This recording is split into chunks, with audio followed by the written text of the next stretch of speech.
based on Crackles with Rob's website. Now, you can do IELTS online tests easier, especially reading and writing. With Reading Test, you can use Highlight tool to highlight important words, phrases, sentences, or unhighlight text by selecting such words, then right-clicking. For the Writing Test, you can use the tool Word Count when writing. With our sample answer, many idioms and collocations for each topic are provided. In general, most IELTS takers agree that Part 3 of the speaking exam is the most difficult part of the speaking test.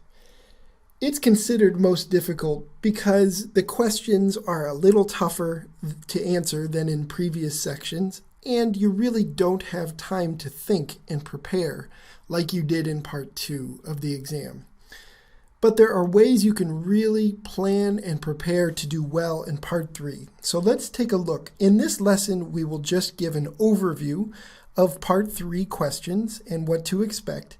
And then in the next lesson, we will take a close look at how to respond to Part 3 questions. So let's just start with our overview. First, what to expect from Part 3. Part 3 is a two-way interview. That's the same format as you had in Part 1. The examiner is going to ask you questions and you're supposed to respond. This time, though, you will do a lot more talking. You will do almost all the talking, and you're supposed to provide longer responses. We'll talk about that in a minute. So it's tougher than Part 1. You can remember in Part 1, you just had to answer basic questions about yourself. These responses for Part 3 will be longer. This section lasts 4 to 5 minutes, okay? And the number of topics and questions you can expect really does vary.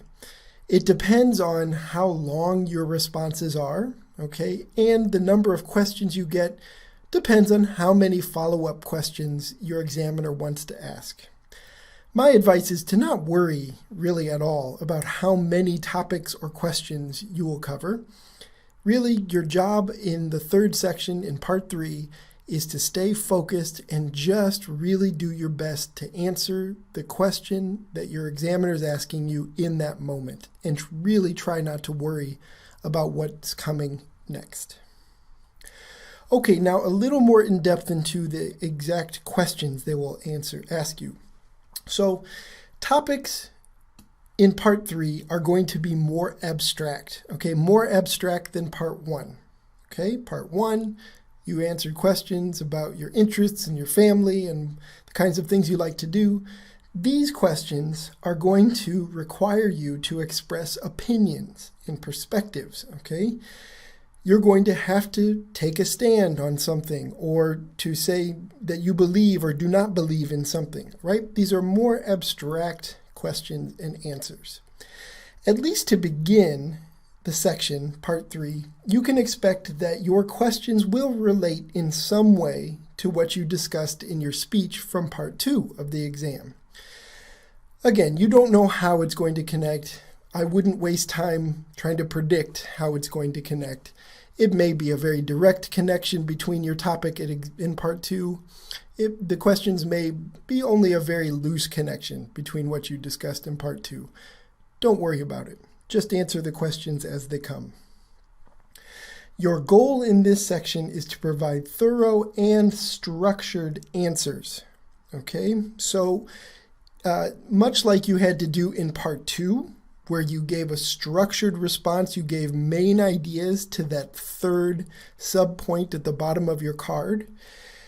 In Part 3, you have to do something very similar, but you have no time to plan. And that's really one reason this is so hard.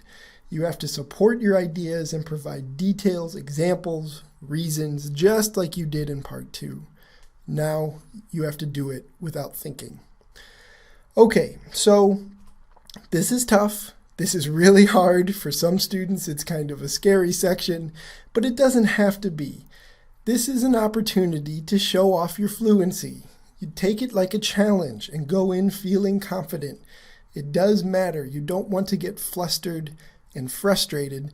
You really want to have a good attitude and just try your best to answer each question as they come to you. Okay, so a sample question for Part 3. Let's just take a quick look at one, and then As I said earlier, in your next lesson, we will go into detail about how to respond to these questions. So this is just an introduction here. Okay, so a sample question. Have social media done more harm than good for society? Okay, you can see this is a question that does not have a correct answer, right? You can say no and support your view. You can say yes and support your view. You can say something in the middle if you want, right? You can say yes and no as long as you're prepared to support it, right? That's the kind of question you're going to get for part 3. You're going to provide a direct response to every question, okay? This will be the first thing you say when you respond. Here, just as an example to show you what I'm talking about, you could say, I believe social media have had some negative effects on human relationships. However, in general, they've benefited most people. Okay, you're supposed to respond directly to the question.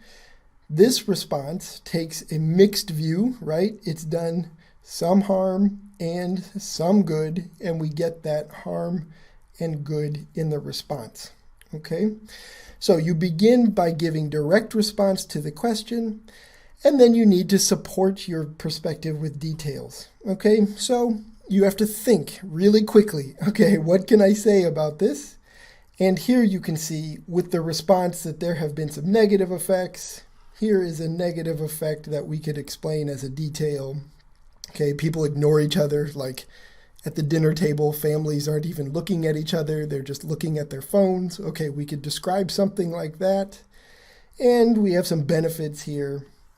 And okay, so the benefits of social media, okay, people can maintain relationships over distance and time, okay? So people you knew even a long time ago as a small child, now with some social media, you can still be in contact, even if you live all the way across the world. Okay, again, this is just to give you an idea of the kind of things you're going to say to respond to these part 3 questions.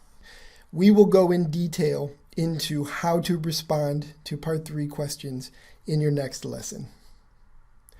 Okay, so this is just an introduction to part 3. Part 3 is a 2-way interview involving abstract questions, questions related to the theme of your monologue in part 2, at least to begin part 3. Those questions will in some way relate to what you said in part 2 for your speech. The perspective or analysis you offer so whatever you have to say about the question needs to begin with a direct response to the question, and then you'll provide supporting details, examples, reasons below. We will go into depth into that in the next lesson, part 3, where we look at how to structure your answer.